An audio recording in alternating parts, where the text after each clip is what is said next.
tenemos nuestro primer invitado y único invitado, Tarek William Saab. Vino la semana pasada, pero lamentablemente no pudimos salir al aire. Tarek William, defensor del pueblo, ¿cómo estás? Bienvenido, y poeta, ¿cómo estás? Buenas tardes. Muchas gracias por la invitación, Pensini, y atento a todas tus preguntas. Muchas gracias. Bueno, vamos a comenzar, si quieres, por todo lo que significa. Yo quisiera empezar por el tema que como que está más en boga, que es el diálogo, porque te hemos visto muy cercano, últimamente han habido dos ruedas de prensa que te hemos visto muy cercano al presidente. Una que se dio en una gran mesa donde estaban todos los actores políticos importantes en este momento, y en otra en el Panteón Nacional. Quiero que me cuentes un poquito de esas dos experiencias y que nos cuentes un poco cómo ves, por ejemplo, ese llamado al diálogo que se está haciendo de todos los sectores y todos los factores de poder del país y del mundo.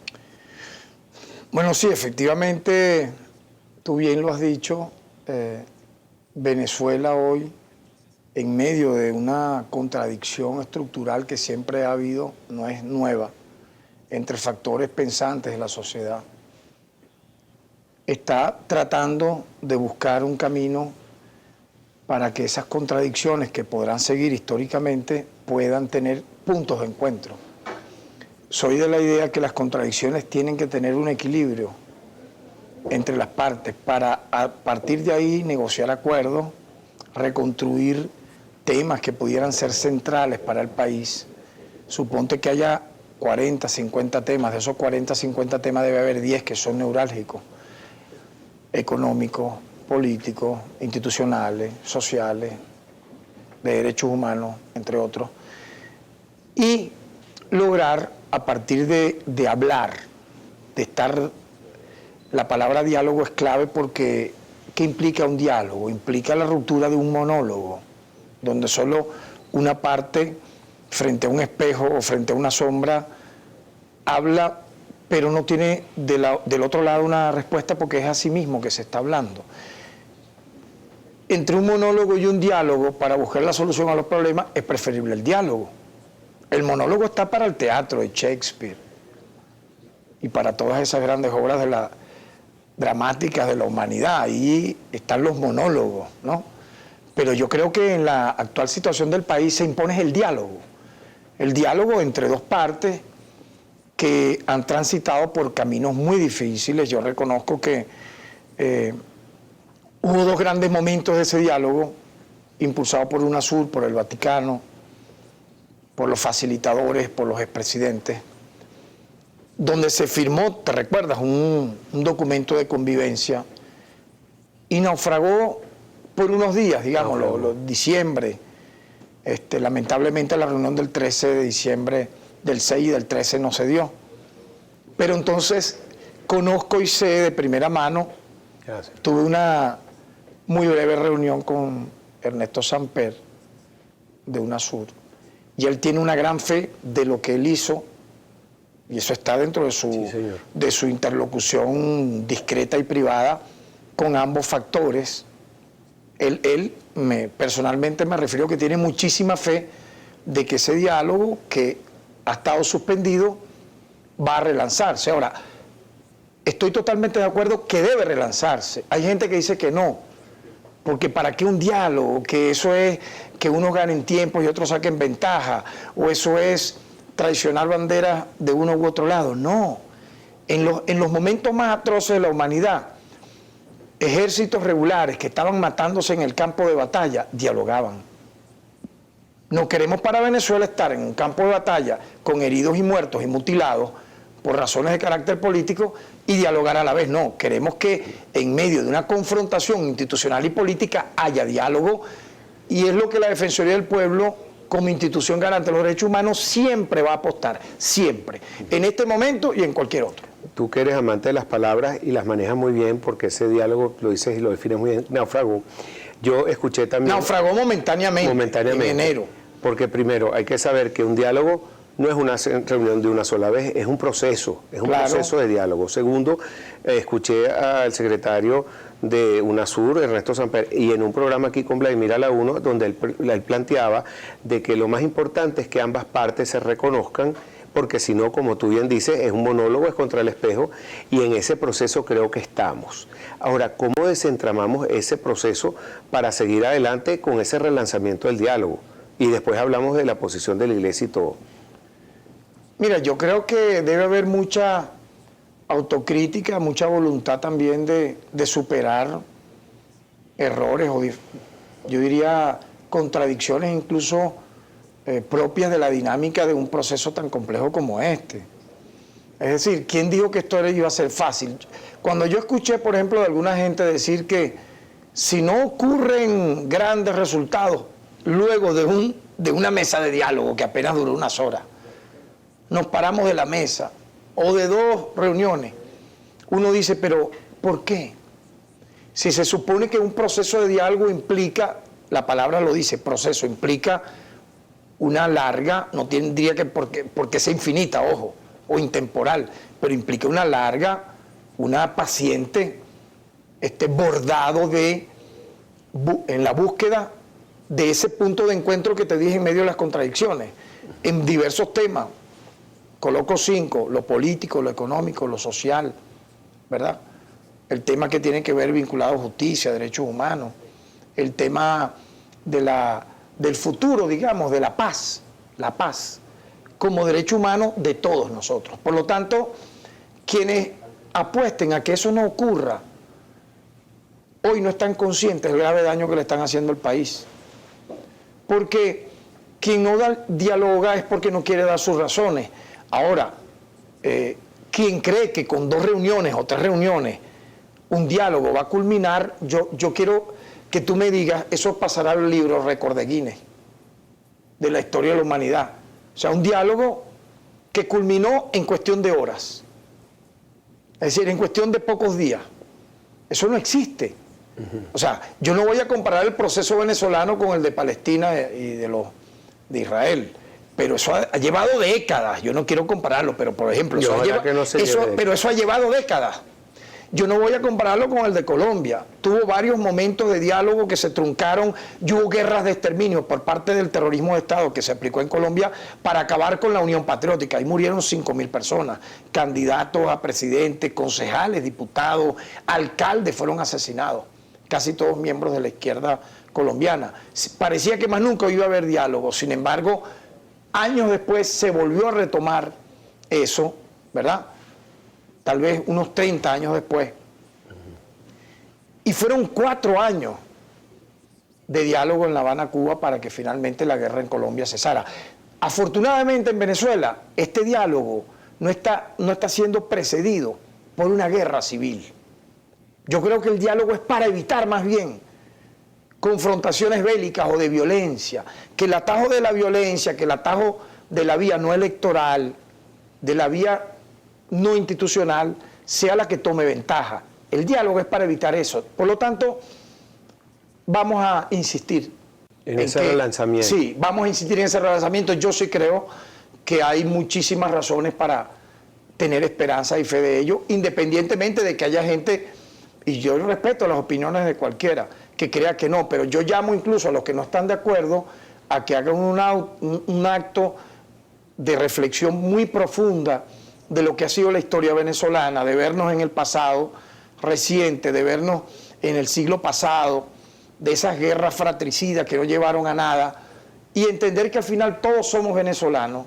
Este es un país que va a continuar, independientemente de que estemos nosotros vivos, ¿verdad? Porque quedarán nuestros hijos, nuestros nietos, etcétera, y que este país siempre registrará quiénes fueron los que apostamos finalmente por la paz, por la plena vigencia de los derechos humanos, como bandera final de lucha. Al defensor del pueblo, Tarek William Saab, con nosotros.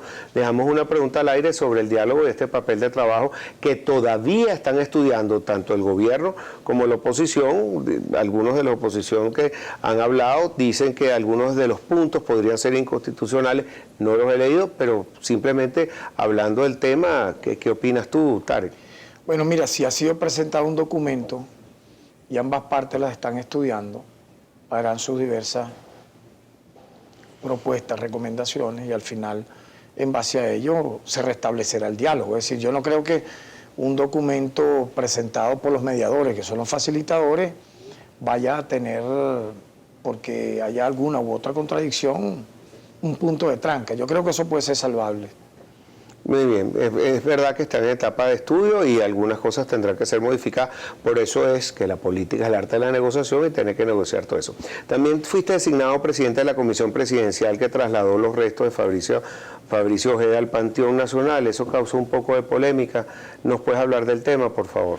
¿Qué tú dices, la entrada de Fabricio al Panteón? Sí. ¿En qué sentido? ¿Unos de acuerdo, otros en contra? Exactamente. ¿O todos de acuerdo, todos en contra? Polémica significa uno en contra y uno a favor. Bueno, mira, como todo en la vida, ¿no? O sea, ¿dónde existe la aclamación absoluta y la unanimidad 100%? O sea, yo creo que la vida es vida porque hay rasgos, hay matices, ¿no? Nada es blanco y negro.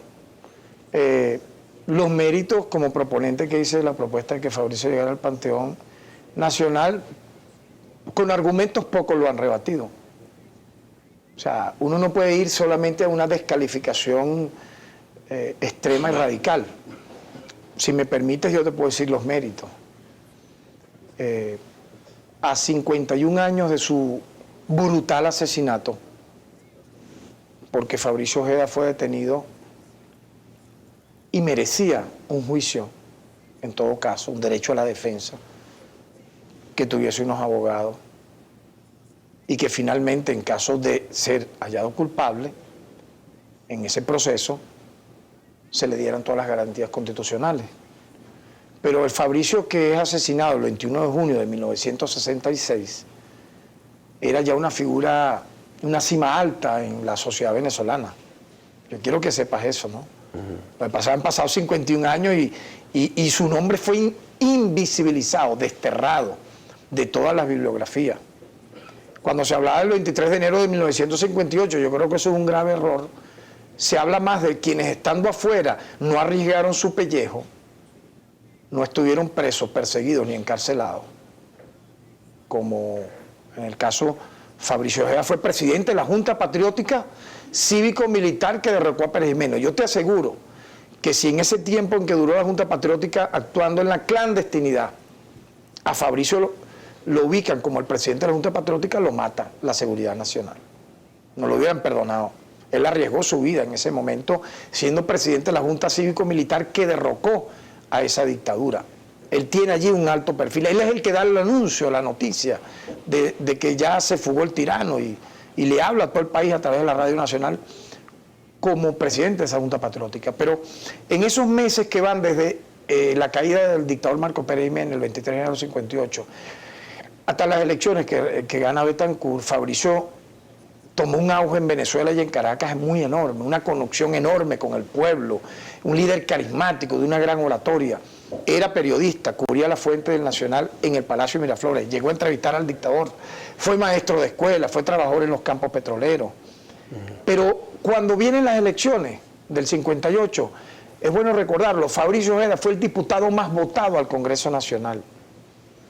Él luego de 3 años de vida parlamentaria, del 59 al 62, él decide renunciar al Congreso. Veamos ahora los méritos de hidalguía, aparte de su brillante carrera política que estoy mencionando. Él renunció al Congreso, a los privilegios de estar en el Parlamento, a la inmunidad, todo eso, y decidió él, sin pedir permiso a nadie, abandonar todos los privilegios para asumir la lucha armada, que era una vía lamentablemente extrema en ese momento, porque se habían ilegalizado los partidos de izquierda, se asaltaban los sindicatos, se acribillaban a los estudiantes en las calles, no había libertades públicas, se suspendieron las garantías. Es bueno recordar que en Venezuela se aprobó la Constitución del 61 y esa Constitución fue cercenada, se suspendieron todas las garantías constitucionales, se vivió un terrorismo de Estado con fachada de democracia electa por el voto. Ante eso, Fabricio en una carta explica por qué él renuncia a esa democracia formal, falsa, que estaba masacrando al pueblo, y se incorpora con todo su riesgo a la lucha armada. O sea, él no lo hizo encapuchado, escondido, no. Él no lo hizo como un guarimbero tirándole piedras o disparando de francotirador contra alguien. Él asumió la jefatura del Frente Guerrillero José Antonio Páez.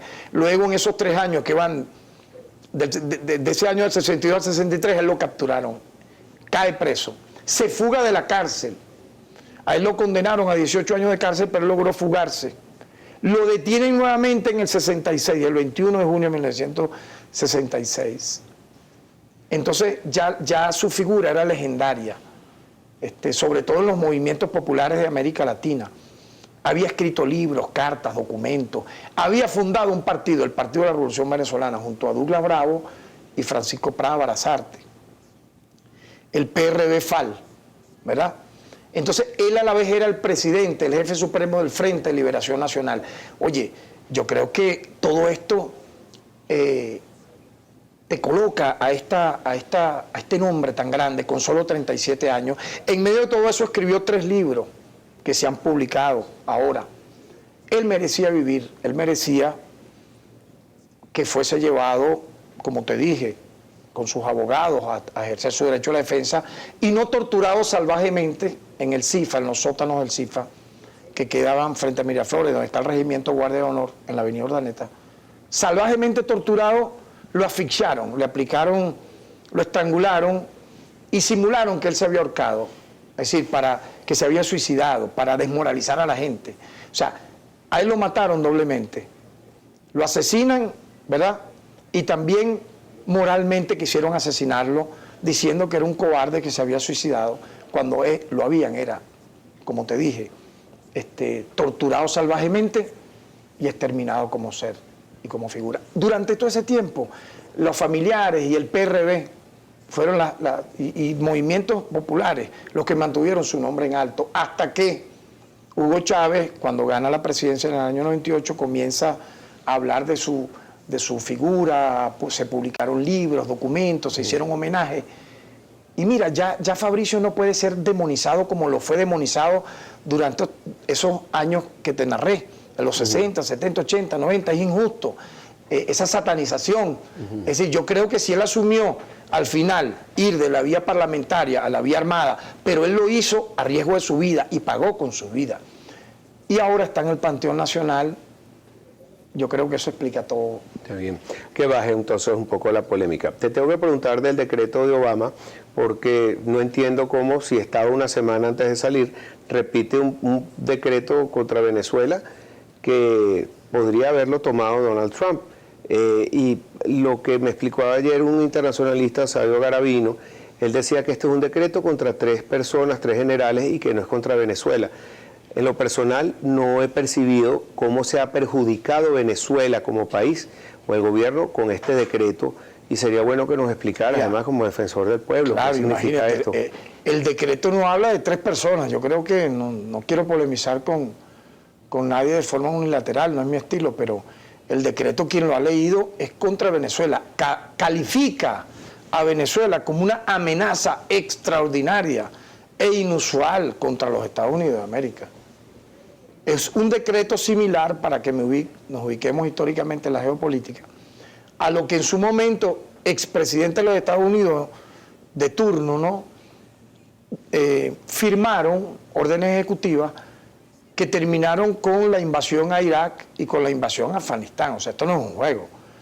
Obama lo hizo en el año 2014, lo ratificó en el 2015 y lo ratifica en el 2016. O sea, él se va. Acuérdate que las órdenes ejecutivas tienen un año de vigencia según la propia dinámica estadounidense. Por eso él lo vuelve a hacer. Él pudo no hacerlo. Lo hace para mantener la amenaza contra Venezuela, no contra 3 o 4 personas. Aun cuando no esté ahí. No, sí, claro, no contra 3 o contra 4 personas. Yo creo que eso no es así. Lean el decreto, busquen en internet el decreto y verán que habla de Venezuela como amenaza inusual, de manera desproporcionada. Yo creo que el mundo entero estuvo en contra de ese decreto.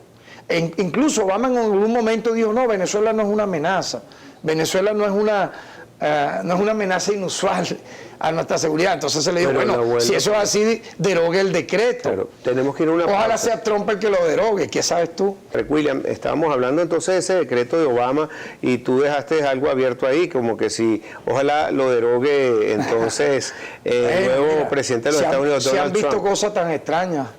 De repente la orden ejecutiva contra Venezuela la firmó un Nobel de la Paz. Imagínate. ¿Quién fue? Perdona. Imagínate tú, Obama, Nobel de la Paz, un hombre que propició guerras en todo el planeta, que ordenó bombardear prácticamente o auspició el bombardeo cuando en plena, no sé si recuerda, Copa del Mundo de fútbol, prácticamente de toda Palestina, no protestó nada de eso, la zona de Gaza, Cisjordania. Pero bueno, son ironías de la vida. Porque le dieron el premio Nobel de la Paz y no tenía ni un mes en el gobierno. Y luego propició toda esta cadena de acciones violentas, derrocó a un gobierno en Libia. Pero también a Santos sin terminar de resolver el problema en Colombia. No, pero el consenso con Santos fue diferente. Santos tuvo la voluntad como jefe de Estado valientemente de sentarse a dialogar con la insurgencia colombiana durante 4 años, a pesar de todas las críticas que le hicieron. Ojo, no soy parte de la política ni la institucionalidad colombiana, pero yo tengo que hablar como un espectador.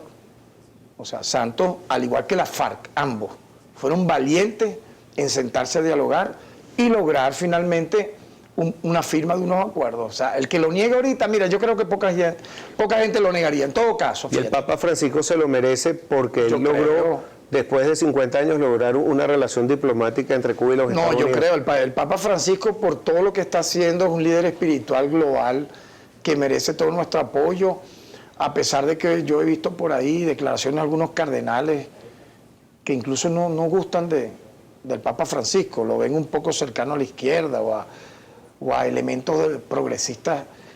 ¿Y cuál es el problema de ser así? O sea, yo creo que los derechos humanos no deberían tener color político y él aboga siempre por esos grandes temas de la humanidad. En todo caso, volviendo a tu pregunta inicial, yo te decía, un llamado, entre comillas, Premio Nobel de la Paz, que no debió haberlo aceptado jamás, porque si tenía un año en el gobierno y luego propició un poco de guerra y ordenó el magnicidio de jefe de Estado, como el de Gaddafi en Libia, él propició invasiones a países, y nada más y nada menos a nuestra patria, la tuya, la mía. Oye, Venezuela no es ninguna amenaza contra los Estados Unidos, ¿a dónde? Dios mío, dame una razón de peso, y eso está en el decreto. Es una falacia decir que el decreto es contra 3 personas. Bueno, después van a meter 5, 6, 7, 9, 500.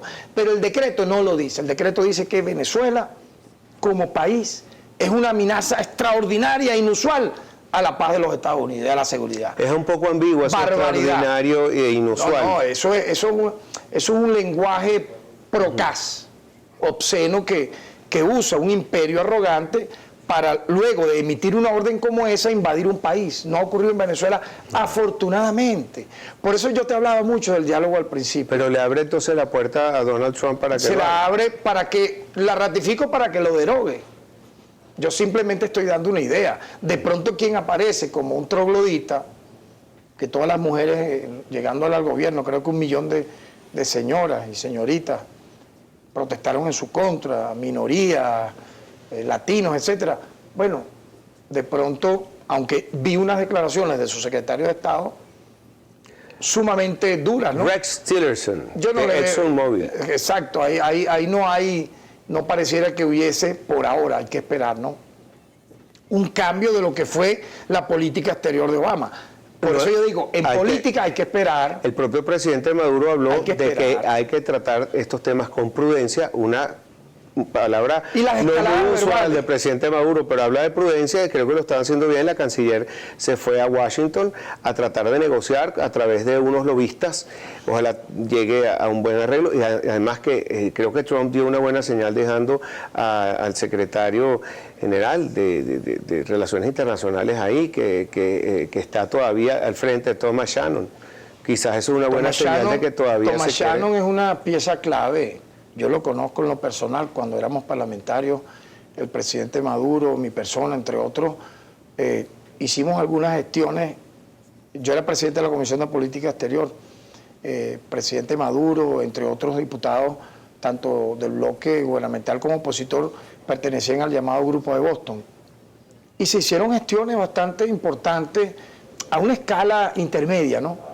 En el Congreso, con los republicanos, con los liberales, con los demócratas, para que las relaciones entre Venezuela y Estados Unidos fueran las más respetuosas. Lamentablemente ocurrió el golpe de Estado del 11 de abril del año 2002 contra Hugo Chávez, donde estoy totalmente convencido que el gobierno de George Bush estuvo implicado seriamente. Y hay documentos que se han desclasificado que así lo revelan. Eso echó por tierra todo ese esfuerzo, pero yo creo que nunca es tarde para la paz. Si se logró una paz y un diálogo entre Venezuela, entre Cuba y Estados Unidos, oye, imagínate, después de la Guerra Fría, después de todo lo que pasó, ¿ah? Entonces, ¿por qué no con Venezuela, respetando cada uno sus diversas acepciones ideológicas? Y yo creo que eso puede ocurrir, independientemente que esté Trump y que haya habido estos deslices que... Tú estabas haciendo referencia a algo que dijo Tex Tillerson, que yo lo que oí de él, lo más cercano a Venezuela, es que él aspira a una salida democrática negociada. ¿Qué se interpreta eso? ¿Era eso lo que tú te estabas haciendo referencia? No, yo me refiero que mira, de repente es una experiencia tal vez muy incipiente, pero yo fui durante casi 4 años presidente de la Comisión de Exteriores del Parlamento, entre el año 2000 al 2004, luego asumí la gobernación de Anzoátegui en la elección que ganamos en el 2004, luego en la reelección en el 2008, y me aparté un poco de esos temas, ¿no? Para ir a los temas locales, de construir hospitales. Un descansito, ¿no? Un descansito no, todo lo contrario. Pero un descansito mental, un descanso de los temas internacionales, pero nada, más bien fue un agobiante trabajo que reivindico y del cual me siento orgulloso siendo hijo de Anzoátegui. Pero lo que te quería comentar, que esa experiencia yo la quisiera recobrar en el lenguaje, ¿no? El lenguaje internacional, el lenguaje diplomático, tiene códigos muy importantes. Tú no puedes, pienso yo, estrenándote como secretario de Estado, un país que ha sido, en este caso con Estados Unidos, proveedor de petróleo. ¿Cuál es el problema de decir eso? O sea, lo hemos sido confiable para los Estados Unidos, ¿verdad? En los últimos tiempos, donde hemos querido tener relaciones de respeto mutua, no donde tú me irrespetas, me aplastas, me destruyes, de ganar, perder. O sea, yo Estados Unidos gano todo, soy la superpotencia y soy una aspiradora.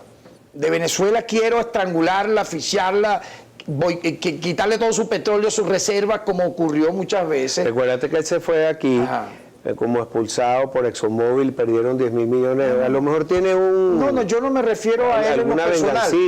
Yo me refiero a la década de los 40, 50, 60, 70, 80, 90. Mira, Estados Unidos prácticamente a través de las grandes corporaciones, lo que usufructuó impunemente hasta que se nacionalizó el petróleo en términos formales, ¿verdad? En la época del comandante Chávez, fue algo bestial, en contra del patrimonio nacional.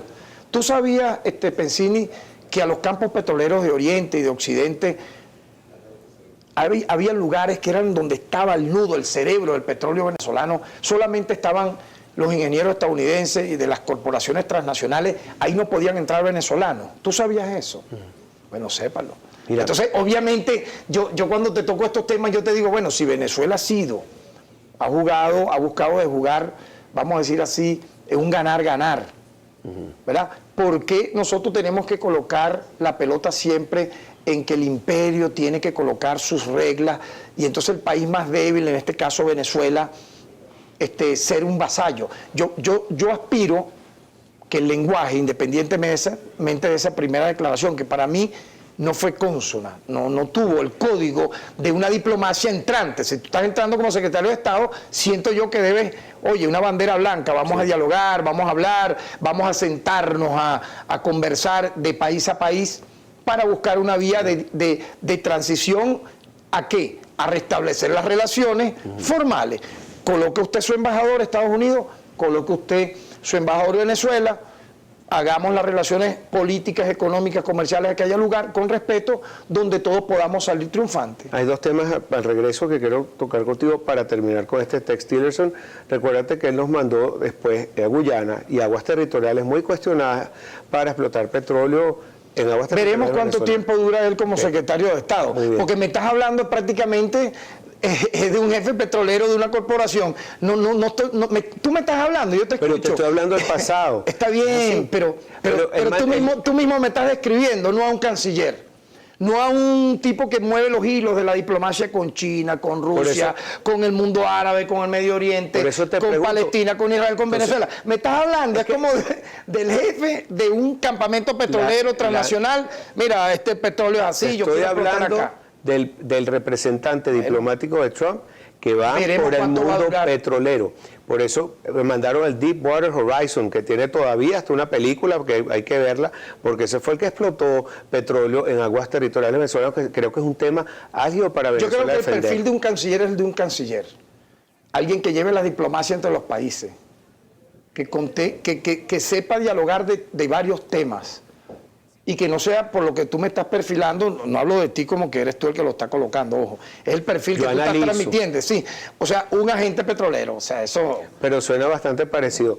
Ya regresamos contigo y después hablamos de las boletas de excarcelación y todo eso que tú manejas, esos derechos humanos, y te saqué el mundo petrolero, pero... No hay problema. Yo nací en una ciudad petrolera, en el Tigre. Así sobre estos presos políticos y que les dieron una boleta de excarcelación y que por algún motivo... No han podido salir. Sé que has hecho algunos esfuerzos, me consta personalmente, porque me lo han dicho, con algunos de ellos, pero quería que tú lo dijeras y explicaras qué es lo que está pasando ahí. Mira, fíjate que con el tema de las personas, de los ciudadanas privados de libertad, yo he tratado de ser lo más justo, amplio, demócrata, tolerante, humanista posible, en el sentido que no son solo 16 o 20, o no son solo los que están siendo procesados por ser ellos dirigentes políticos y están vinculados a causas judiciales. Si tú has seguido mi trayectoria y los que me oyen y me ven, independientemente que me quieran o no, pero yo creo que hay un respeto por las cosas que uno hace en el sentido que yo soy frontal, es decir, yo no ando con dobles máscaras, ni tengo una carta escondida bajo la manga. Creo que ese es el respeto que tengo en Venezuela y el prestigio que uno se pudo haber ganado durante 40 años de ejercicio de lucha en los derechos humanos. De ser así, pues con todos los errores, defectos y virtudes que uno pueda tener. Entonces, yo hablo de los privados de libertad en Venezuela en general, de los cuales 50.000 están en cárceles formales aproximadamente, vamos a hablar de aproximadamente, porque esto puede variar con los días, con la semana. Aproximadamente 30.000 en estaciones de policía. Yo siempre he puesto ese dedo en la llaga. No puede seguir ocurriendo que las estaciones de policía repliquen en cárceles para depositar anónimos presos de los cuales nadie habla, Pensini. Nunca saldrán en las plataformas mediáticas, en las televisoras, nunca saldrán en nada, en noticieros. De ellos nadie habla. Se les suspenden audiencias, muchas veces no tienen cómo defenderse, fallas pues estructurales normales de todo sistema de justicia, pero que nosotros queremos corregir. Ellos también son venezolanos, son ciudadanos, son ciudadanas. ¿En qué sentido te estoy aquí explicando todo esto? Y permíteme tomándole la palabra al vicepresidente ejecutivo Tarek El Aissami. En estos días decía que habían pocos policías para la avasallante manera como el AMPA había ganado espacio. Yo tengo entonces que recordar que el 30% de los policías de este país están hoy, en este momento en que estamos conversando, hoy miércoles 25 de enero, a casi las 7 de la noche, cuidando privados de libertad en estaciones de policía, en calabozos de policía. Cuando la gente me pregunta, ¿qué es una estaciones de policía? Bueno, mira, no es una cárcel, no es Puente Ayala, no es la PGB, no es 26 de julio, no. Es calabozos del 6CPC, calabozos de Polianzuategui, calabozos de Polilechería, Polioblaneja, calabozos de Polisotillo, calabozos de Polifalcón, de Polisucre, de policías nacionales como la Policía Nacional Bolivariana, incluso instalaciones militares.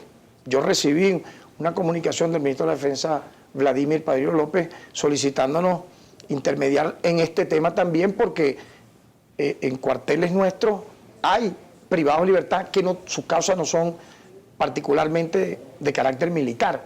Entonces yo creo que tenemos allí todos que actuar, una mesa interinstitucional que nos permita que estas causas de todos estos, aproximadamente 50.000 por un lado en cárceles, más aproximadamente 30.000, esto puede, repito, variar o subir, que están en estaciones de policía, tengan sus audiencias, se les establezca su juicio justo, y allí voy y respondo contundentemente a tu pregunta. Y cuando un tribunal, en las causas que tú me consultas, que tienen que ver con políticos vinculados a causas judiciales o de cualquier privado de libertad del país, de la cifra que te he mencionado, 50 más 30.000, pero igual no es... sean, escúchame, si un tribunal ha emitido una orden de excarcelación, nadie, sea policía nacional, sea policía regional o sea policía nacional o municipal, debe desacatar la orden de un tribunal. Porque si algo ha defendido Tarek William Sáenz en la vida es el Estado de Derecho. Muy bien. Y el Estado de Derecho debe respetarse.